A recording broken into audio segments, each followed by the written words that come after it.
হাসি খুশি ক্রিয়েটিভ মেয়েটি বিয়ের পর একদম দুঃখী এবং ডিপ্রেসড হয়ে যায়। এমনকি তার স্বামী কেবলমাত্র টাকা এবং ক্ষমতার লোভে তাকে অন্য কারোর হাতে তুলে দিতেও দুইবার ভাবে না। এবং তখনই মেয়েটির জীবনে ফিরে আসে তার কলেজ জীবনের ক্রাশ।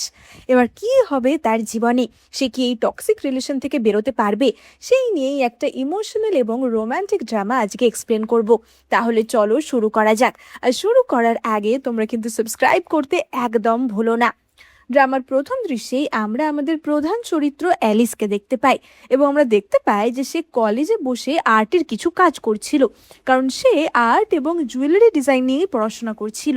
এবার তখনই তার ক্লাসের সামনে দিয়ে কিছু ছেলে যাচ্ছিল, যাদের মধ্যে মাইকেলও একজন ছিল। এবং মাইকেলের মুখে চোখে চোট লেগেছিল, অর্থাৎ বোঝাই যাচ্ছিল যে সে খুব একটা শান্ত স্বভাবের ছিল না। এবার মাইকেল তো তখনই বলে ওঠে যে আমি কি তোমার নামটা জানতে পারি, এবং অ্যালিস তার দিকে ঘুরে তাকায়। এবার আমরা বর্তমান সময়ের দৃশ্য দেখতে পাই, এবং আমরা দেখতে পাই যে এই দৃশ্যটা আসলে অ্যালিস স্বপ্নে দেখছিল, এবং স্বপ্নটা দেখেই অ্যালিসের ঘুম ভেঙে যায়। অ্যালিস ভাবে যে আমি বারবার এই স্বপ্নটাই কেন দেখছি, এবং তখনই অ্যালিস অনুভব করে যে তার পেটে প্রচণ্ড ব্যথা হচ্ছে। এবার অ্যালিসের পাশে আমরা তার স্বামী আর্চিকেও দেখতে পাই। অ্যালিস তো সঙ্গে সঙ্গে আর্চিকে ঘুম থেকে ওঠানোর চেষ্টা করে, যে আর্চি, তোমার মা আমাকে যে সমস্ত গ্রাম্য ওষুধগুলো খাওয়াচ্ছে সেগুলো খেয়ে আমার প্রচণ্ড পেটে ব্যথা করছে, আমাকে তাড়াতাড়ি হসপিটালে নিয়ে চলো। এবং আর্চি তো তখনই বলে ওঠে যে পেট ব্যথাতে হসপিটালে যাওয়ার কি আছে, পেট ব্যথায় কেউ মরে যায় না, আর এখন রাতের বেলা আমি কোথাওই যাব না, এইটুকু ব্যথা সকাল অবধি সহ্য করে নাও। এবার অ্যালিস তো বলে ওঠে যে আমাদের বিয়ে 7 বছর হয়ে গেছে, আমাদের এখনো সন্তান হচ্ছে না, আর তার জন্য তোমার মা আমাকে এই সমস্ত উল্টো পাল্টা ওষুধ খাওয়াচ্ছে। কিন্তু সে তো এটাও জানে না যে তার ছেলে আমার সাথে কোনো রকমের সম্পর্কই করতে চায় না। এবার আরজি তো তখনই বলে ওঠে যে হ্যাঁ, তাতে কি হয়েছে, তাতে কি তুমি অন্য কারোর সাথে সম্পর্ক করতে চাও নাকি, যাও এখন আমাকে ঘুমোতে দাও, আমার মাথা খারাপ করো না। এবার অ্যালিস তো তখনই সেখান থেকে উঠে যায়, এবং ওই রাতের বেলা নিজে একাই বেরিয়ে পড়ে, কারণ তার প্রচণ্ড শারীরিক কষ্ট হচ্ছিল। আমরা দেখতে পাই যে সেই রাতে তো বরফও পড়ছিল, অ্যালিস তো বহু কষ্টে মেন রোড অব্দি এসে পৌঁছায়, এবং তখনই তার সামনে একটা গাড়ি এসে থামে, এবং সেই গাড়িতে আমরা মাইকেলকে দেখতে পাই।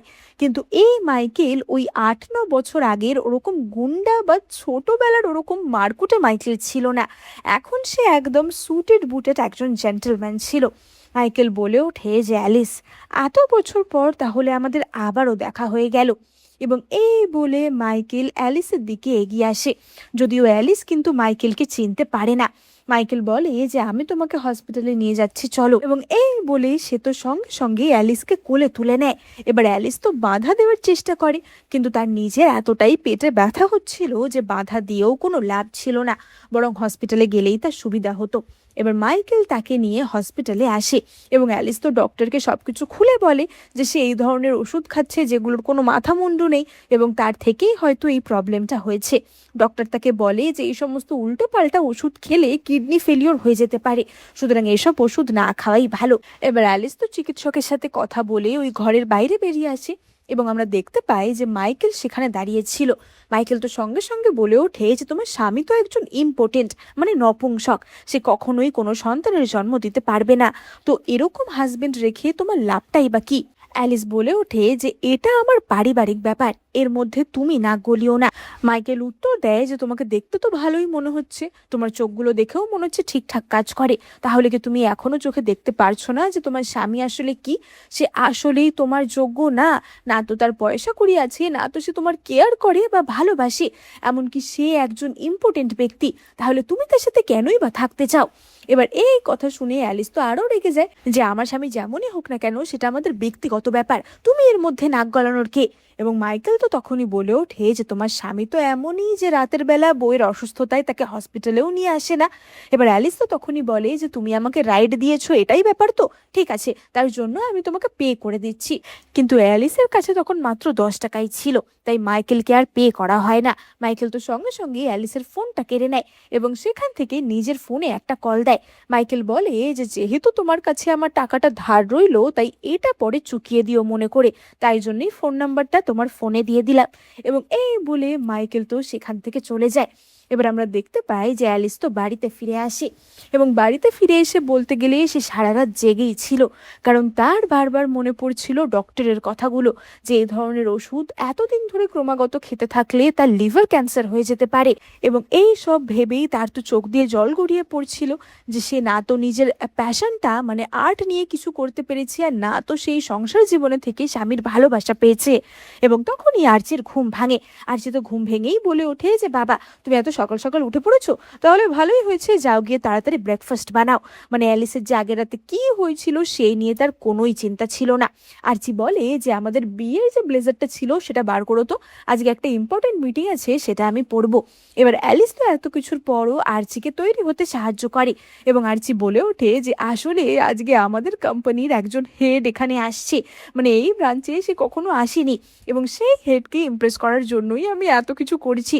এবং এই বলে আর্চি তো তার কোম্পানির হেড মানে মাইকেলের ফটো অ্যালিসকে দেখায় এবং অ্যালিস তো তাকে দেখেই চমকে যায় এবং সে ভাবে যে তার মানে এই লোকটা মানে গতকাল রাতের লোকটা আলটিমেটলি তার স্বামীরই বস। এবার সেই দিন রাতের বেলা আমরা আর্চি, মাইকেল এবং অফিসের অন্যান্যদের দেখতে পাই। তারা মিটিং এর পর একটা ক্লাবে এসেছিল সবাই এনজয় করতে এবং আর্চি তো সেখানে তার এক কলিগ ম্যাগির সাথে খুব ঘষাঘষি করছিল এবং ম্যাগি তো বলতে গেলে আর্চির হাত ধরে তার সাথে কথা বলছিল এবং মাইকেল তো সব কিছুই কটমট করে দেখছিল। মাইকেল বলে ওঠে যে আর্চি, তোমার আর তোমার স্ত্রীকে একসাথে তো দারুণ মানিয়েছে। মানে মাইকেল এখানে ম্যাগি আর আর্চির কথা বলছিল। আর্চি তো সঙ্গে সঙ্গে ম্যাগির হাত ছাড়িয়ে দেয় যে না না, এটা আমার স্ত্রী না। এবার তখনই অপর একজন বস বলে ওঠে যে তুমি এক কাজ করো, তুমি তো অনেক ড্রিঙ্ক করেছো, তাই তোমার ওয়াইফকে বলো তোমায় পিক আপ করতে আসতে। এবার আর্চি তো সেরকমই করে এবং কিছুক্ষণের মধ্যে অ্যালিস আর্চিকে পিক আপ করতে আসে এবং সে তো সাথে করে আর্চির জন্য গরম কোটও এনেছিল, কারণ সে তো প্রচন্ডই সেন্সিবল ছিল। এবার তাকে দেখে ম্যাগি তো বলে ওঠে যে আর্চি, তোমার স্ত্রী কি জানে না যে কোথায় কি পোশাক পরে যেতে হয়? এরকম ভিখারির মতো জামা কাপড় পরে এখানে এসেছে কেন? এবং আর্চি তো তখনই অ্যালিসকে ধাক্কা মেরে সরিয়ে দেয় যে সরো তো, তোমার এইসব কোট ফোট আমি পরতে পারছি না। এবার রাগে তো তখনই মাইকেলের হাত থেকে তার ড্রিঙ্কটা পড়ে যায় এবং মাইকেল বলে ওঠে যে আসলে আর্চির স্ত্রী এতটাই সুন্দরী যে তাকে দেখে আমার হাত ফসকে গেল। আমি তো ভাবছি যে সে কতটা লাকি যে এরকম একজন সুন্দরীর হাজবেন্ড হতে পেরেছে। যদি আজকে অ্যালিস আমার স্ত্রী হতো তাহলে আমি খুশি হতাম। এবার অ্যালিস তো তখনই আর্চির কাছে অনুরোধ করতে থাকে যে আর্চি, হঠাৎ করেই আমার পেটে প্রচন্ড ব্যথা শুরু হচ্ছে, তাড়াতাড়ি আমাকে একটু হসপিটালে নিয়ে চলো। কিন্তু আর্চি অ্যালিসকে কোনো পাত্তাই দেয় না যে এখন আমি ব্যস্ত আছি, দেখতে পারছো না, যাও গিয়ে ক্লাবের বাইরে অপেক্ষা করো, যতক্ষণ আমি আসছি সেখানেই বসে থাকো পেটে ব্যথা নিয়ে। এবার এই সব দেখিয়ে মাইকেল তো অবভিয়াসলি আর সহ্য করতে পারে না এবং সে তো সঙ্গে সঙ্গে আর্চির সামনেই অ্যালিসকে কোলে তুলে নেয় এবং সে বলে ওঠে যে আমি তোমাকে হসপিটালে নিয়ে যাব। এবং এই বলে সে তো সেখান থেকে অ্যালিসকে নিয়ে বেরিয়ে যায়। এবার আর্চি তো সঙ্গে সঙ্গে পিছনে ছুটে আসে যে তার স্ত্রীকে এইভাবে তার বস নিয়ে যাচ্ছে। কিন্তু আর্চি এতটাই ক্ষমতালোভী এবং কাপুরুষ ছিল যে সে মাইকেলের মুখের ওপর কিছু বলতেও পারে না। এমনকি সে তো বলে ওঠে যে থ্যাংক ইউ বস, আমার ওয়াইফকে সাহায্য করার জন্য। এবার মাইকেল অ্যালিসকে তার গাড়িতে নিয়ে আসে এবং পেটে ব্যথার ওষুধ দেয় এবং মাইকেল তো সোজা অ্যালিসকে নিয়ে নিজের বাড়িতে আসে। এবার ওষুধ খাওয়ার ফলে অ্যালিস মাইকেলের বাড়ির সোফাতেই ঘুমিয়ে গেছিল এবং মাইকেল তো তখনই তার মাথায় হাত বুলিয়ে দেয় এবং মাইকেলের তার কলেজ লাইফের কথা মনে পড়ে যায়।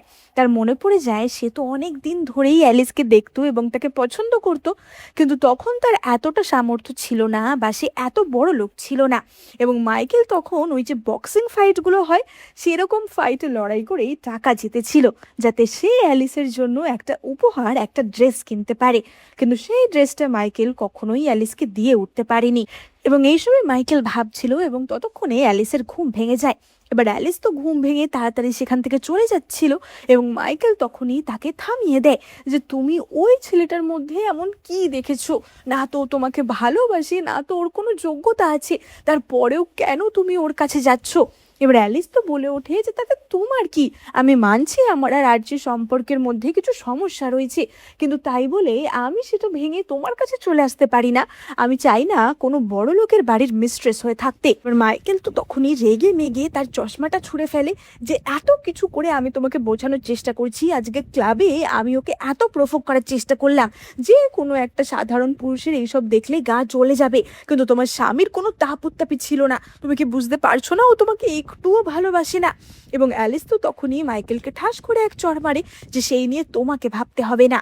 এবং এই সব বলে অ্যালিস সেখান থেকে চলে আসে। এবার অ্যালিস বাড়িতে আসার পরই মাইকেলের কাছ থেকে একটা মেসেজ আসে যে তুমি কি হ্যান্ড ক্রিম ব্যবহার করো, সেটার গন্ধটা তো খুব সুন্দর।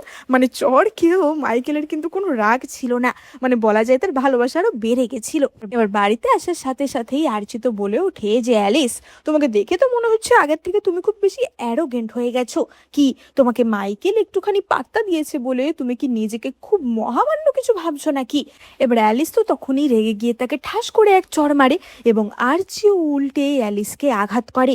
এবার তখনই আরচির কাছে মাইকেলের কল আসে এবং মাইকেল বলে যে আরচি, তোমার সাথে কালকে বিজনেস নিয়ে আমার কিছু আলোচনা করার আছে, তাই কালকে আমি তোমাদের বাড়িতে আসব, আমার জন্য ভালো ভালো কিছু রান্না করে রেখো।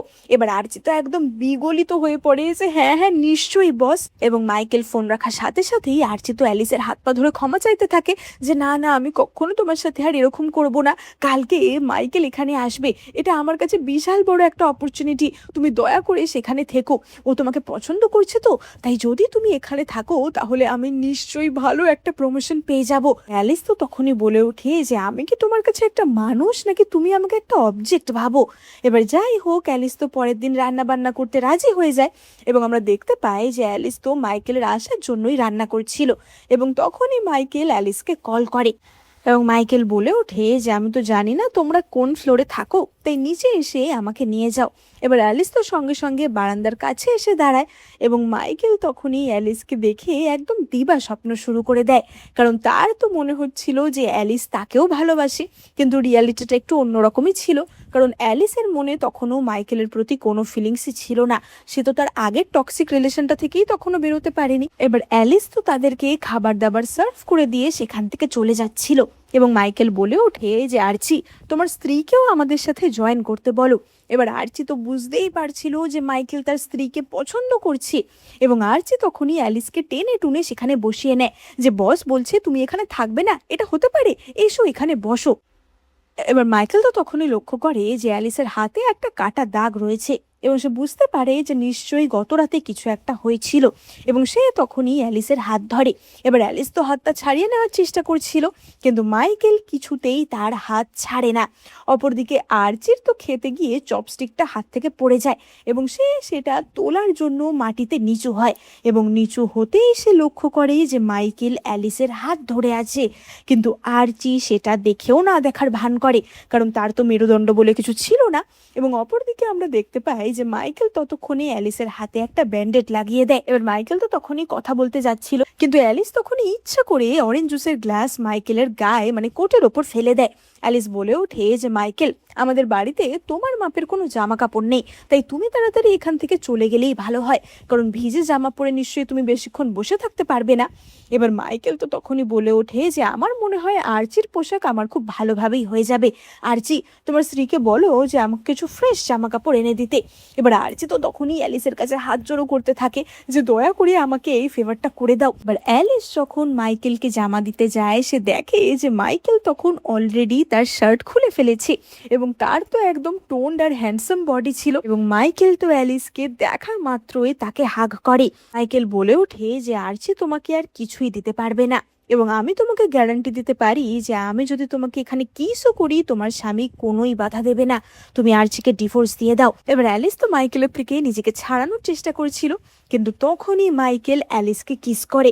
অপরদিকে বাইরে আমরা আরচিকে দেখতে পাই, আরচি ভাবছিল যে এতক্ষণ দেরি লাগছে কেন ওদের, এবং আরচি তাদের ঘরের দরজার দিকে এগিয়ে যায়। দরজার ফাঁক দিয়ে আরচি দেখতে পায় যে তার স্ত্রীকে অন্য একজন পুরুষ কিস করছে, কিন্তু সেটা দেখেও আরচি কিছুই করে না এবং আরচি সেখান থেকে মানে দরজার সামনে থেকে চলে আসে।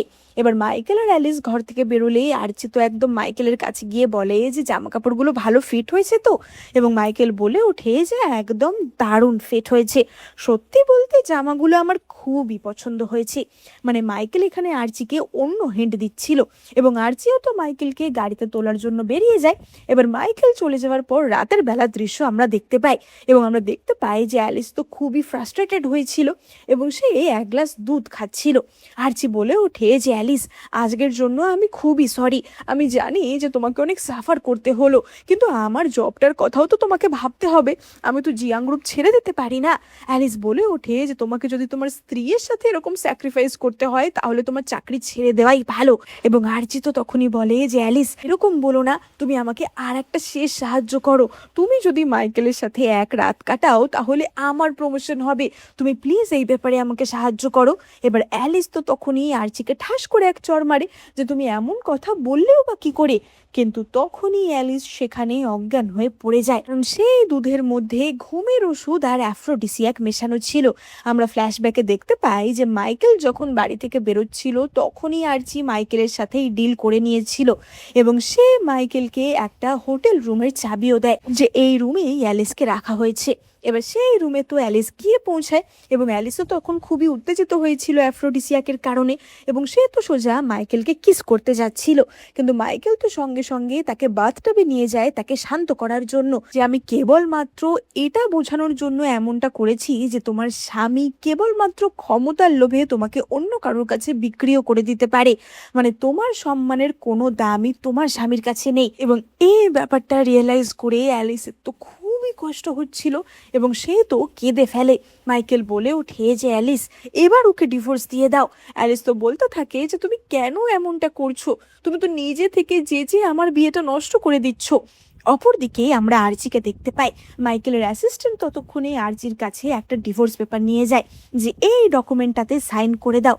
অপরদিকে মাইকেল তো অ্যালিসকে কনভিন্স করার চেষ্টা করছিল যে এই বিয়েটাতে থাকলে এমনিও তুমি ধ্বংস হয়ে যাচ্ছ। অ্যালিস বলে ওঠে যে তুমি কেন আমাকে বিয়ে করতে চাও, তুমি কেবলমাত্র আমার সাথে সময় কাটাতে চাও তাই না? মাইকেল বলে যে না, তেমনটা না, আমি তোমাকে ভালোবাসি। এবং আবারও আমরা ফ্ল্যাশব্যাকে আগের সিন দেখতে পাই। মাইকেলের মনে পড়ে যায় যে তখন তার বাবা মারা গেছিল, মানে সেই কলেজের সময়, এবং তার বাবা কিছুটা ধন সম্পদ মাইকেলের জন্য রেখে গেছিল। মাইকেল জানতো যে এই পরিস্থিতিটা অ্যালিসকে অ্যাপ্রোচ করার জন্য ঠিক না, কারণ তখন কিছু বিজনেস এনিমি তার পিছনে লেগেছিল এবং অ্যালিস যদি তার সাথে থাকতো তাহলে অ্যালিসেরও বিপদ হতে পারতো। তাই মাইকেল কিছুটা সময় নিয়েছিল স্টেবল হওয়ার জন্য, তাই জন্য সে তখন অ্যালিসের কাছে ভালোবাসার প্রকাশ করেনি এবং অ্যালিস আরচিকে বিয়ে করে নিয়েছিল। এবার এদিকে আমরা অ্যালিস এবং মাইকেলকে দেখতে পাই এবং আমরা দেখতে পাই যে তারা তো খুবই ঘনিষ্ঠ হয়ে পড়েছিল এবং অ্যালিস তো তখনই মাইকেলকে বলে যে আমার স্বামী আমার বদলে তোমার থেকে কত টাকা নিয়েছে। মাইকেল বলে ওঠে যে কি মনে হয় তোমার কত দাম, এবং অ্যালিস বলে যে আমি একজন বিবাহিত মহিলা, আমার আর কতই বা দাম হবে। মাইকেল বলে যে তোমার স্বামী এখন ঘরের বাইরে দাঁড়িয়ে ডিভোর্স পেপারে সই করছে। এবার অ্যালিস তো এই কথা শুনে বলে ওঠে যে আমি জানতাম ও এটাই করবে। মাইকেল বলে যে আমার সাথে একটা বাজি লাগাবে, আমি বাজি লাগাচ্ছি যে তোমার স্বামী এত কিছুর পরেও তোমাকে ডিভোর্স দেবে না। এবার অ্যালিস তো এই কথা শুনে অবাক হয়ে যায় যে এমনটা কেন মনে হয় তোমার? মাইকেল বলে যে কারণ ও ভালো করেই বুঝে গেছে আমি তোমাকে পছন্দ করি, তাই ও ততদিন তোমাকে হাতে রাখবে যতদিন তোমাকে ব্যবহার করা যায়, তোমাকে নিংড়ে ব্যবহার করেও আমার থেকে নানা রকমের ফায়দা লুটবে এবং সেটাই হচ্ছে ওর আসল গোল। এবার মাইকেল তো অ্যালিসকে তার বাড়িতে ছেড়ে দিয়ে যায় এবং মাইকেল আরচিকে বলে যে আজকের পর থেকে তুমি আর অ্যালিসের সাথে এক বেডে শোবে না এবং আমার পারমিশন ছাড়া তার কাছেও যাবে না। এবার অ্যালিস তো বাড়িতে চলে আসে। মাইকেল বলে ওঠে যে অ্যালিস তুমি আমার উপর রাগ করো না, আসলে আমার উন্নতির জন্য এটা খুবই দরকার ছিল, আর তাছাড়া আমি তো তোমাকে ডিভোর্স দিইনি তাই না, আমি তোমাকে কথা দিচ্ছি আমি তোমাকে কখনো ডিভোর্স দিতেই পারি না। এবার অ্যালিস তো তাকে সেখান থেকে তাড়িয়ে দেয় এবং তখনই মাইকেল অ্যালিসকে কল করে। অ্যালিস সেই ফোন কেটে দেয়। মাইকেল তো তখনই আরচিকে কল করে যে অ্যালিসকে ফোনটা দাও এবং আরচি তো একদম বাধ্য ছেলের মতো অ্যালিসের কাছে ফোন নিয়ে আসে। অ্যালিসের তো ঘেন্না লাগে যে সত্যি আরচি কি আদেও একটা পুরুষ। মাইকেল বলে ওঠে যে তুমি তোমার একটা জিনিস আমার কাছে ফেলে গেছো, সেটা আমি কখন ফেরত দিতে আসবো, এবং অ্যালিস তো তার মুখের ওপর ফোন কেটে দেয় যে আমাকে ফোন করবে না। আমরা দেখতে পাই যে অ্যালিস তার মাথার ক্লিপটা মাইকেলের কাছে ফেলে গেছিল। এবার অ্যালিস তো রেগে গিয়ে আরচির ফোনটাই ভেঙে দেয়, তখনও বলছিল যে আমি তোমাকে ভালোবাসি, আমি তোমাকে কখনো ডিভোর্স দেবো না, কিন্তু অ্যালিস তো ভালো করেই বুঝতে পেরেছিল আরচির কি মতলব এবং মাইকেলের বলা প্রত্যেকটা কথাই মিলে গেছিল। এবার আরচি তো সেখান থেকে বেরিয়ে ক্লাবে আসে এবং সেখানে আমরা ম্যাগিকে দেখতে পাই। ম্যাগি তো আরচির কাছে গিয়ে বলে যে তুমি এখানে একা একা ড্রিঙ্ক করছো কেন, তোমার কিছু সমস্যা হয়েছে, এবং এই বলে সে তো আরচির সাথে ঘনিষ্ঠ হয়ে পড়ে এবং তখনই মাইকেলের কাছে কল যায় যে আরচি ক্লাবেতে এই সব করছে। এবার অপর দিকে আমরা দেখতে পাই যে ম্যাগি আর আরচি তো একটা হোটেল রুমে যায়, কিন্তু আরচি তো একদমই নপুংসক টাইপের ছিল, তাই জন্য সে কিছুই করতে পারতো না। এবং ম্যাগি তখনই তাকে একটা ওষুধ দেয়, যেটা খাওয়ার পর আরচি কিছুটা চাঙ্গা হয়ে পড়ে এবং আরচি তো ম্যাগির সাথে খুব ভালো সময় কাটায়। সে তো বলতে থাকে যে সত্যি ম্যাগি, আজকে তোমার সাথে আমার নিজেকে পুরুষ মনে হচ্ছে, জীবিত মনে হচ্ছে, না হলে আমার বউ তো একদম শুটকি মাছের মতো মরার মতো পড়ে থাকে, তাকে দেখে আমার কোনো ফিলিংসই জাগে না। এবার অপর দিকে আমরা মাইকেলকে দেখতে পাই, যে কিনা অ্যালিসের সাথে দেখা করতে আসে এবং সে অ্যালিসকে ম্যাগি আর আর্চির এই ভিডিও ক্লিপিংসটাই দেখায়, কারণ তারা যে রুমে রোম্যান্স করছিল মাইকেল আগে থেকেই সেখানে ক্যামেরা লাগিয়ে রেখেছিল।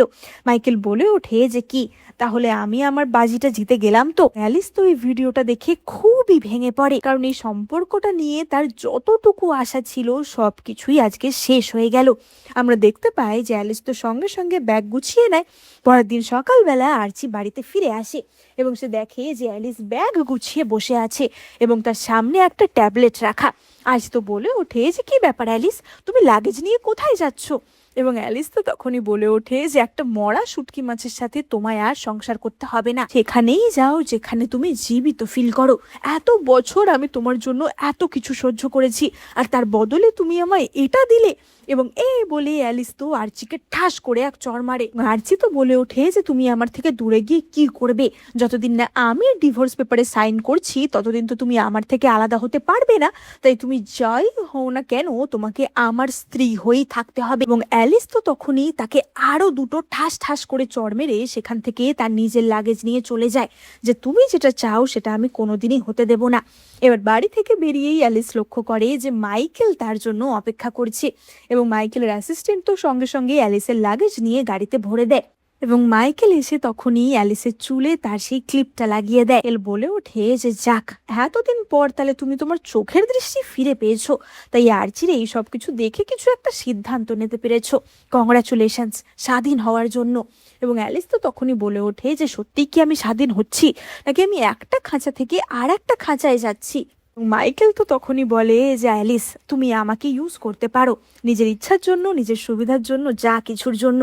এবার মাইকেল লক্ষ্য করে যে তখনই আর্চি পিছন থেকে আসছে এবং সে ওই ক্লিপ ঠিক করার নাম করে অ্যালিসের সাথে একটু ঘনিষ্ঠ হয়ে যায়। সে তো তখনই এসে অ্যালিসের পায়ে পড়ে যায় যে অ্যালিস আমাকে আর একটা সুযোগ দাও। এবং মাইকেল তো তখনই অ্যালিসের চোখ বন্ধ করে আর্চিকে এক ঘুষি মারে এবং তাকে কানা করে দিয়ে অ্যালিসকে সেখান থেকে নিয়ে চলে যায়। এবার মাইকেল অ্যালিসকে নিজের একটা অ্যাপার্টমেন্টে নিয়ে আসে এবং সেটা সে খুব সুন্দরভাবে ফুল দিয়ে সাজিয়ে রেখেছিল।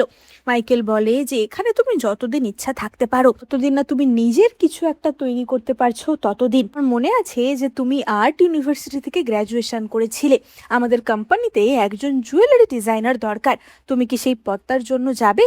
এবার অ্যালিস তো একটুখানি ভয় পায়, কারণ এত বছর তার এইসব বিষয়ে, আর্ট ডিজাইনিং বিষয়ে কোনো চর্চাই ছিল না। এবং মাইকেল তো তখনই বলে ওঠে যে ট্যালেন্ট তো আর চর্চা না থাকলে গায়েব হয়ে যায় না, তাই না? আমি জানি যে তুমি আবার এই কাজটা শুরু করলে কিছুদিনের মধ্যেই খুব ভালো করতে পারবে, নিজেকেও একটা চান্স দিয়ে দেখো। আমি আমার এইচআরকে বলবো তোমাকে জবের ইমেল পাঠিয়ে দিতে, কালকে থেকেই তোমার জয়েনিং। এবার অ্যালিস তো এই সুযোগটা পেয়ে মনে মনে বেশ খুশি হয় এবং মাইকেল তখনই সেই ফ্ল্যাট থেকে চলে যায়। মানে সে অ্যালিসের কোনো ফায়দা উঠাতে চায়নি। অ্যালিস মনে মনে ভাবে যে তার মানে মাইকেল যে প্রতিশ্রুতিগুলো দিয়েছিল সেগুলো সব সত্যিই ছিল, তার স্বামীর মতো ঠুনকো প্রতিশ্রুতি সে দেয়নি। এবার ওদিকে অ্যালিস তো আর্চিকে ডিভোর্স পেপারে সাইন করে দিয়ে এসেছিল, কিন্তু আর্চি ওদিকে মনে মনে ভাবে যে আমি যতক্ষণ না সাইন করছি ততক্ষণ তো অ্যালিস ডিভোর্স পাবে না, তাই আমি এটাতে সাইন করব না। অন্যদিকে আমরা অ্যালিসকে দেখতে পাই, সে তো নিজের লাগেজ আনপ্যাক করছিল এবং সেখান থেকেই তার একটা পুরনো ডিজাইনের ফাইল সে খুঁজে পায়, যেখানে সে বাটারফ্লাই থিমের ওপর কিছু জুয়েলারির ডিজাইন বানিয়েছিল। তার মনে পড়ে যায় যে কলেজে থাকাকালীন কোনো এক স্টুডেন্ট তাকে এরকমই চিরকুট ছুঁড়ে ছুঁড়ে কিছু কথা বলেছিল এবং সেই স্টুডেন্টটি তাকে একটা খুব সুন্দর উপহার দিয়েছিল, যেটা কিনা একটা জারের মধ্যে কিছু প্রজাপতি ছিল, মানে যেগুলো থেকে অ্যালিস এই ডিজাইনগুলোর জন্য ইন্সপায়ার হয়েছে। এবং সেই স্টুডেন্টটা ছিল আর্চি। অ্যালিস ভাবে যে আর্চি তো তখন আমার জন্য এত কিছু করেছে, তখন ও এইসবের প্রতি এতটা আন্ডারস্ট্যান্ডিং ছিল, তাহলে এই বছরে এত কি পরিবর্তন হয়ে গেল যে ও একদম বদলে গেল। এবং এইসব ভাবতে ভাবতেই অ্যালিস আবারও তার কাজ শুরু করে দেয়, কিন্তু তার কোনো ডিজাইনই খুব একটা পছন্দ হচ্ছিল না। এবং অনেকক্ষণ ধরে ট্রাই করার পর অ্যালিস একটা মন মতো ডিজাইন বানাতে সক্ষম হয়। এবং আমরা দেখতে পাই যে ততক্ষণে তো সকালও হয়ে গেছিল। এবার আমরা অপরদিকে মাইকেলের অফিসের দৃশ্য দেখতে পাই, এবং আমরা দেখতে পাই মাইকেলের অফিসে আর্চি দেখা করতে আসে। মাইকেল তো বলে ওঠে যে কি ব্যাপার, তোমার কি চাই? এবং আর্চি তখনই বলে যে আমি চাই তুমি আমাকে এই কোম্পানির ব্রাঞ্চ ম্যানেজার বানিয়ে দাও, তাহলেই আমি কেবলমাত্র অ্যালিসকে ডিভোর্স দেব, তা না হলে আমি কিছুতেই তাকে ডিভোর্স দেব না। যতই হোক অ্যালিসকে আমি এত ভালোবাসি, ও আমার প্রিয়তমা স্ত্রী, আর আমার সাইন ছাড়া অ্যালিস তো আর ডিভোর্স পাবে না। এবং মাইকেল তো আর্চির এই শর্তে রাজি হতে বাধ্য হয়। মাইকেল আর্চিকে এই ডিপার্টমেন্টের ব্রাঞ্চ ম্যানেজার বানিয়ে দেয়।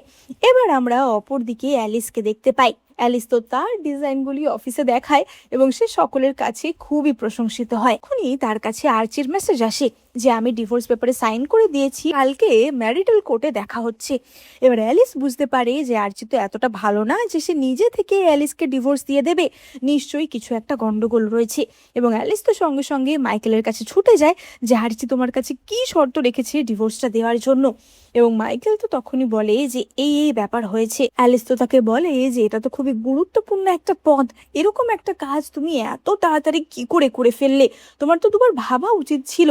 কিন্তু মাইকেল তো অ্যালিসের জন্য সবকিছু করতেই রাজি ছিল। এবং তখনই মাইকেলের আবারও কিছু পুরনো কথা মনে পড়ে, এবং আমরা দেখতে পাই ওই যে প্রজাপতির জারটা ছিল সেইটা আসলে কিন্তু মাইকেলই অ্যালিসের জন্য রেখেছিল। আর্চি কখনোই অ্যালিসকে এতটা ভালোবাসেনি যে তার জন্য এত কিছু করবে, কিন্তু মাইকেল তখন নিজের পরিচয়টা অ্যালিসকে সামনাসামনি এসে দিতে চাইছিল না।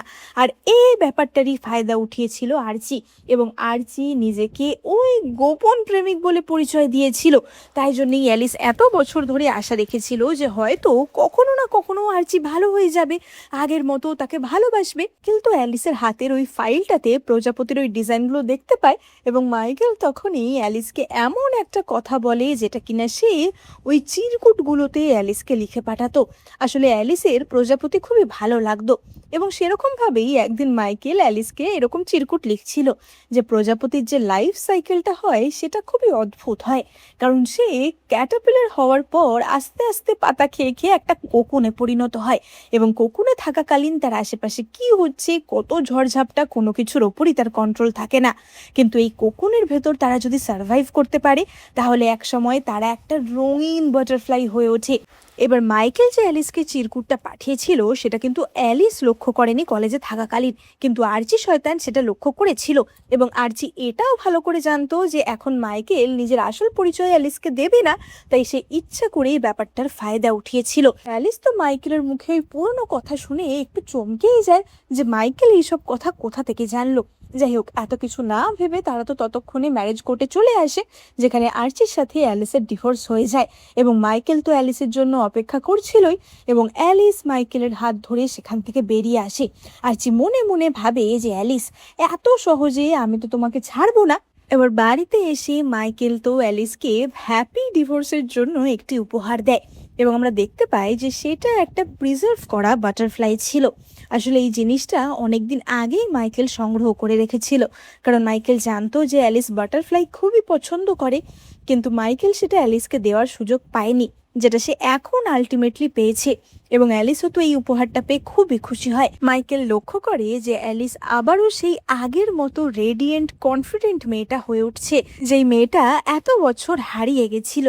এবার অ্যালিস তো তার ডিজাইনিংয়ের কাজে লেগেছিল, এবং মাইকেল তার জন্য ফ্রুটস নিয়ে আসে। এবং তখনই মাইকেলের কাছে একটা কল আসে যে অ্যালিস যে জুয়েলারিগুলো ডিজাইন করেছে সেগুলো বোর্ডের মেম্বাররা অ্যাপ্রুভ করে দিয়েছে, তাই সেগুলো এবার লঞ্চ করা যেতে পারে। এবং মাইকেল তো সঙ্গে সঙ্গে বলে যে ঠিক আছে, তাহলে কালকেই একটা বড় প্রেস কনফারেন্সের আয়োজন করা হবে, যেখানে অ্যালিসের এই ডিজাইনগুলো লঞ্চ করা হবে। এবার অপরদিকে আমরা আর্চিকে দেখতে পাই। এখন তো সে ব্রাঞ্চ ম্যানেজার হয়ে গেছিল, এবং তার তো এখন আলাদাই রেলা ছিল, এবং তার সাথে ম্যাগি দেখা করতে আসে। এবার ম্যাগি তো এসেই তার কোলে বসে পড়ে। ম্যাগি বলে যে আর্চি, এত কম সময় তুমি একটা সাধারণ এমপ্লয়ি থেকে ব্রাঞ্চ ম্যানেজার হয়ে গেলে। সত্যিই বলতে হবে তোমার দম আছে। এবং আর্চিও তো খুব খুশি হয় যে হ্যাঁ, এখনো দেখো আমার হাতে কত খেলা রয়েছে। এবং আর্চি তো তখনই ম্যাগিকে বলে যে তোমাকে একটা কাজ করতে হবে, অ্যালিস যে গয়নার ডিজাইনগুলো করেছে সেগুলো ওর কাউন্টার থেকে চুরি করতে হবে। অপরদিকে আমরা অ্যালিস এবং মাইকেলকে দেখতে পাই এবং আমরা দেখতে পাই যে মাইকেল অ্যালিসের জন্য সারপ্রাইজ হিসেবে একটা ঘর খুব সুন্দর করে ফুল দিয়ে সাজিয়েছিল। এবং মাইকেল তো তখনই অ্যালিসকে বলে যে একটা কথা আমি অনেক দিন থেকে তোমাকে বলিনি, যেটা এখন আমি তোমাকে বলতে চাই। এবং এই বলে মাইকেল অ্যালিসকে একটা খাম দেয় এবং আমরা দেখতে পাই সেই খামের ভেতর অ্যালিসের যে রিপ্লাইগুলো ছিল সেগুলো ছিল। মানে এই কলেজ জীবনে পড়াকালীন তাদের মধ্যে যে চিঠি চালাচালি হতো তাতে অ্যালিসের যে রিপ্লাইগুলো ছিল সেগুলোই ছিল। এবং অ্যালিস তো সেটা দেখে খুবই অবাক হয়ে যায়। অ্যালিস বুঝতে পারে যে এতদিন সে কি ভুল করে এসেছে। অ্যালিস বলে ওঠে যে তার মানে সেই ছেলেটা তুমি ছিলে। মাইকেল বলে যে হ্যাঁ, আসলে তখন আমার রেপুটেশন খুব একটা ভালো ছিল না এবং আমার ভয় ছিল যে আমার সাথে তোমার নাম জড়ালে তোমারও কোনো ক্ষতি হতে পারে। তাই আমি নিজেকে 5টা বছর সময় দিয়েছিলাম যাতে আমি তোমার যোগ্য হয়ে ফিরে আসতে পারি। আমাকে ক্ষমা করে দাও যে এই বছরে তোমাকে এত কষ্ট সহ্য করতে হয়েছে। এবার অ্যালিসেরও তো এই কথা শুনে চোখ দিয়ে জল বেরিয়ে আসে এবং অ্যালিস তো তখনই মাইকেলকে কিস করে বলে যে তোমার সরি বলার মতো কিছুই হয়নি, তোমাকে থ্যাংক ইউ যে তুমি আমাকে ওই জীবনটা থেকে বাঁচিয়েছো। এবং এই বলে অ্যালিস তো আবারও মাইকেলকে কিস করে এবং তারা ওই সুন্দর ফুলের ঘরটাতে খুব সুন্দর একটা সময় কাটায়। অপরদিকে আমরা ম্যাগিকে দেখতে পাই। ম্যাগি ততক্ষণে অ্যালিসের কাউন্টার থেকে ওই ডিজাইনগুলো চুরি করে নেয়। সেই ড্রাফটগুলো সে তো আর্চিকে দেয় এবং আর্চি মনে মনে খুবই খুশি হয় যে এবার আমি যেটা করতে চাইছি সেটা করতে পারবো। অপরদিকে আমরা মাইকেল এবং তার অ্যাসিস্ট্যান্টকে দেখতে পাই। মাইকেলের অ্যাসিস্ট্যান্ট তো তাকে জানায় যে সে সিসিটিভি ফুটেজে পুরো ব্যাপারটাই দেখেছে যে ম্যাগি কিভাবে অ্যালিসের ডিজাইনগুলো চুরি করে নিয়েছে। এবার তখনই সেখানে আর্চি আসে এবং আর্চি বলে ওঠে যে কালকেই তো এই জুয়েলারির ডিজাইনগুলো লঞ্চ হবে, এটা নিশ্চয়ই তোমার কাছে খুব স্পেশাল একটা ইভেন্ট, তাই না? তো এই ডিজাইনগুলো যদি আমি জুয়েলারি লঞ্চ ইভেন্টের আগেই লিক করে দিই তাহলে তোমার রেপুটেশনের কি হবে সেটা বুঝতে পারছো তো। সবাই এটাই বলবে যে অ্যালিস এটা কোথাও থেকে কপি করে বানিয়েছে। তুমি কি চাও যে তোমার কোম্পানির এত বড় একটা ক্ষতি হোক? মাইকেল বলে যে আমার ক্ষতি হলে তোমারও তো খুব একটা লাভ হবে না। এবং আর্চিতা তখনই বলে যে আমার লাভ ক্ষতির হিসাব তো তোমাকে দেখতেই হবে, কারণ এখনও কিন্তু অ্যালিস আর আমার পুরোপুরি ডিভোর্স হয়নি। আসলে ডিভোর্স সাইন করার পর যে একটা 6 মাসের কুলিং পিরিয়ড থাকে সেই টাইমটাই অ্যালিস আর আর্চির চলছিল। এখন এই টাইমটা দেওয়া হয় যাতে এই টাইমের মধ্যে তারা চাইলে মিলঠিল করে নিতে পারে। যদিও অ্যালিস আর আর্চির মধ্যে মিল হওয়ার তো কোনো সম্ভাবনা ছিল না। মাইকেল বলে যে বলো তোমার কি চাই। এবং আর্চি তো তখনই বলে ওঠে যে তোমাদের যে বিদেশে ব্রাঞ্চটা রয়েছে সেটার সিইও আমাকে বানিয়ে দেবে আর তোমার কোম্পানির 10% শেয়ার আমার চাই, না হলে ডিভোর্স কেসটা আমি ঝুলিয়ে রাখবো আর এই জুয়েলারির ডিজাইনগুলোও লিক করে দেব। এবার ততক্ষণে তো সেখানে অ্যালিস ছুটতে ছুটতে আসে যে বলো তুমি কি করেছো। এবং সে তো এক চড় মারতে যাচ্ছিল আর্চিকে, কিন্তু তখনই মাইকেল তাকে থামিয়ে দেয় এবং মাইকেল বলে ওঠে যে ঠিক আছে আর্চি, তুমি যা চাও আমি তোমাকে সেগুলোই দেব। এবার অ্যালিস তো খুবই সরি ফিল করছিল, কারণ তার জন্য মাইকেলের কোম্পানিকে এত কিছু কম্প্রোমাইজ করতে হচ্ছিল। ওদিকে আর্চি তো বিদেশি ব্রাঞ্চের সিইও হয়ে খুব অ্যাটিটিউড দেখাতে শুরু করেছিল, সবার ওপর খুব বসগিরি করছিল। এবং তখনই মাইকেল আবারও আর্চিকে অফিসে ডাকে। মাইকেল বলে ওঠে যে দেখো, এইটা হচ্ছে আমাদের ইউরোপিয়ান ব্রাঞ্চের একটা প্রজেক্ট, যেটা কিনা বিশাল বড় একটা প্রজেক্ট। এটা আমি তোমাকে দিতে চাই, কিন্তু সেটা তো আমি ফ্রিতে দেব না। তুমি এখনই ম্যারেজ কোর্টে গিয়ে নিজে থেকে পুরোপুরি ডিভোর্সটা কমপ্লিট করে আসবে, মানে যাতে করে তোমাদের আর ওই মিল হওয়ার কোনো ব্যাপার না থাকে, তাহলেই আমি তোমাকে এটা দেব। এবার আর্চি জানতো যে একবার পুরোপুরি ডিভোর্স হয়ে গেলে সে তো আর মাইকেলকে ব্ল্যাকমেল করতে পারবে না, কিন্তু এত বড় একটা প্রজেক্ট সেটা সে কীভাবেই বা হাতছাড়া করে। তাই এই প্ল্যানটাতে আর্চি রাজি হয়ে যায়। এবার আর্চি তো সেখান থেকে বেরিয়ে যায় এবং তখনই মাইকেলের যে অ্যাসিস্ট্যান্ট ছিল সে তো বলে ওঠে যে বস, এই প্রজেক্টটা তো খুবই রিস্কি এবং আমরা তো সকলেই জানি যে এই প্রজেক্টটায় আমাদের লাভ হওয়ার থেকে লোকসান হওয়ারই সম্ভাবনা বেশি। মাইকেল বলে যে সেটা তো আমি খুব ভালো করেই জানি এবং তাই জন্যই পুরো দায়িত্বটা আমি আর্চিকেই দিলাম। এবার আর্চি আর অ্যালিস আবারও ম্যারেজ কোর্টে যায়, তাদের পুরোপুরি ডিভোর্স হয়ে যায়। এবার আমরা দেখতে পাই অ্যালিসের ওই জুয়েলারি লঞ্চের ইভেন্টটা এবং অ্যালিস তো সেখানে সকলের সামনে তার জুয়েলারিগুলি প্রেজেন্ট করে এবং অ্যালিস মাইকেলকে ধন্যবাদ জানায়, কারণ তাকে জীবনে এই দ্বিতীয় সুযোগটা মাইকেলই করে দিয়েছে। মাইকেল যদি তাকে সাহায্য না করতো তাহলে তো সেই কাজটা করতে পারতো না। এবং এই ডিজাইনের যে পিছনে আইডিয়াটা, সেটার সাথে অ্যালিসের জীবনেরও তো খুব মিল রয়েছে, কারণ সেও তো ওরকম একটা কঠিন সময় পেরিয়ে বাটারফ্লাইয়ের মতোই উন্মুক্ত হতে পেরেছে, আরও উজ্জ্বল হতে পেরেছে। এবং মাইকেল তো মনে মনে এইরকমভাবে অ্যালিসকে দেখে খুবই খুশি হচ্ছিল। এবার মাইকেল তো সগর্বে অ্যালিসকে সেখান থেকে নিয়ে চলে যায়। অপরদিকে আর্চিকে আমরা দেখতে পাই যে কিনা খুবই ফ্রাস্ট্রেটেড হয়ে পড়েছিল। এবং আর্চি তো মনে মনে ভাবে যে অ্যালিস, একদিন তুমি তোমার এই সিদ্ধান্তটা ঠিকই রিগ্রেট করবে। এবার আর্চি বাড়ি গিয়ে খুবই ড্রিঙ্ক করছিল। ম্যাগি তাকে বলে যে তোমার সাথে তো অ্যালিসের ডিভোর্স হয়ে গেছে, তারপরেও তুমি কষ্ট পাচ্ছ কেন? এখন তো আমাদের এনজয় করার দিন। এবং আর্চি তো বলে ওঠে যে ও ঠিকই বুঝবে যে ও কাকে ডিভোর্স দিয়েছে, ওকে ঠিকই আমার কাছে ফিরে আসতে হবে। এবং তখনই তার কাছে একটা কল আসে, যেখান থেকে জানা যায় যে আর্চির সমস্ত টাকা বরবাদ হয়ে গেছে, কারণ আর্চি নিজের সমস্ত ফান্ড, নিজের সমস্ত টাকা ওই ইউরোপিয়ান প্রজেক্টটায় লাগিয়ে দিয়েছিল, যেটা কিনা মাইকেলের প্রেডিকশন অনুযায়ী লস হয়েছে। তাই তার সাথে সাথে আর্চিরও সমস্ত টাকা ডুবে গেছে। এবার আর্চি তো বারবার মাইকেলকে কল করতে থাকে, কিন্তু মাইকেল তাকে সোজা ব্লক করে দেয়, কারণ মাইকেলের আর আর্চির সাথে কোনোই সম্পর্ক রাখার দরকার ছিল না। আর্চি তো পরের দিনই আবারও অ্যালিসের কাছে গিয়ে হাজির হয় যে মাইকেল কোথায় আছে আমাকে বলতে পারবে, ও আমার ফোনই তুলছে না। এবার মাইকেল তো তখনই পিছনের রুম থেকে বেরিয়ে আসে এবং আর্চি তার ফ্রাস্ট্রেশন বার করতে শুরু করে যে আমি খুব ভালো করেই বুঝতে পেরেছি তুমি আমাকে ফাঁসানোর জন্যই পুরোটা করেছো, তুমি খুব ভালো করেই জানতে যে এই প্রজেক্টটা লস হবেই। এবার মাইকেল তো তখনই বলে ওঠে যে তো তুমি তোমার পুরো টাকা লাগিয়ে দিয়েছিলে, সেটা তো তুমি নিজের বিচার বুদ্ধিতে করেছো, সেখানে তো আমার কোনো হাত নেই। এবার আর্চি তো তখনই অ্যালিসের পা ধরে ক্ষমা চাইতে থাকে যে আমাকে দয়া করে ক্ষমা করে দাও মাইকেল, দয়া করে আমায় ক্ষমা করে দাও। এবং মাইকেল তো তখনই তাকে এক লাথি মেরে সরিয়ে দেয়। অ্যালিস বলে ওঠে যে মনে আছে কিভাবে তুমি আমাকে ব্যবহার করেছিলে নিজের প্রমোশনের জন্য, এখন তোমার ব্যবহৃত হওয়ার পালা। ওদিকে আর্চির অবস্থা তো একদম খারাপ হয়ে গেছিল, মানে চাকরি থেকে বার হওয়াটাই খালি তার জন্য বাকি ছিল। এবং মাইকেল তখনই অফিসে আসে। এবার আর্চি তো সঙ্গে সঙ্গে মাইকেলের পা ধরে কাঁদতে শুরু করে এবং মাইকেল বলে ওঠে যে তুমি তোমারই অফিস থেকে একটা ইম্পর্টেন্ট ডিজাইন চুরি করেছো, খুব ভালো করে নিশ্চয়ই জানো এর জন্য কত বছরের জেল হতে পারে।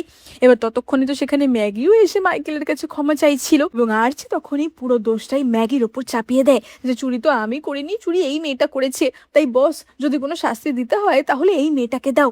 ম্যাগি তো উল্টে আর্চিকে ঠাস ঠাস করে চড় মারে যে আমি সবকিছু তোমার জন্য করেছিলাম আর তুমি আমার সাথে এমন করছো, তোমার সাথে আমি আর কোনো সম্পর্ক রাখবো না। এবার মাইকেল তো আর্চিকে বলে ওঠে যে জেলে আমি তোমাকে এক্ষুনি পাঠাতে পারি, কিন্তু তোমাকে জেলে পাঠালেই সেটা নিয়ে নিউজ হবে আর অ্যালিসের নাম খারাপ হবে, তাই সেটা আমি করতে চাই না, কিন্তু তার বদলে তুমি কোনোদিন আর আমার চোখের সামনে আসবে না।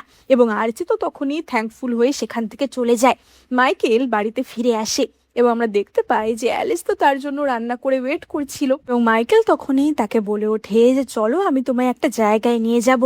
এবং মাইকেল অ্যালিসকে তাদের ইউনিভার্সিটির সেই রুমটাতে নিয়ে আসে যেখানে অ্যালিস সবসময় পেন্টিং করতো এবং মাইকেল তাকে লুকিয়ে লুকিয়ে দেখতো সেইখানটাতে, মানে যেখান থেকে তাদের প্রেম কাহিনী শুরু হয়েছিল। এবং মাইকেল আলটিমেটলি অ্যালিসকে সেই উপহারটা দেয় যেটা সে অত বছর আগে দিতে চেয়েছিল, অর্থাৎ সেই বক্সিং ম্যাচ জিতে আনা ড্রেসটা। এবং অ্যালিস তো সেটা পরে মাইকেলকে দেখায় এবং তারা একে অপরকে হাগ করে, বলে ওঠে যে এখন তো আমার অনেকটা বেশি বয়স হয়ে গেছে, এই বয়সে কি আর এইসব জামা কাপড় মানাবে? এবং মাইকেল তো বলে যে খুব মানাবে, তুমি জানো না যে আমি কত বছর এই দিনটার জন্যই শুধুমাত্র অপেক্ষা করেছি। এবং এই বলে সে তো অ্যালিসকে কিস করে এবং তাদের একটা সুন্দর রোম্যান্টিক জীবন স্টার্ট হয় এবং এখানেই আমাদের এই গল্পটার হ্যাপি এন্ডিং হয়। তো তোমাদের এই গল্পটা কেমন লাগলো কমেন্ট করে জানাতে কিন্তু একদম ভুলবে না। ভালো লাগলে এক্ষুনি লাইক, কমেন্ট, শেয়ার আর সাবস্ক্রাইব করে দিও। এই চ্যানেলে আমি তোমাদের জন্য অনেক চাইনিজ ড্রামা এক্সপ্লেন করে থাকি, তাই তোমরা কিন্তু চটপট সাবস্ক্রাইব করে এক্ষুনি নোটিফিকেশন বাটনে ক্লিক করে দাও, না হলে কিন্তু নতুন নতুন ড্রামা মিস হয়ে যাবে। দেখা হবে পরের ভিডিওতে।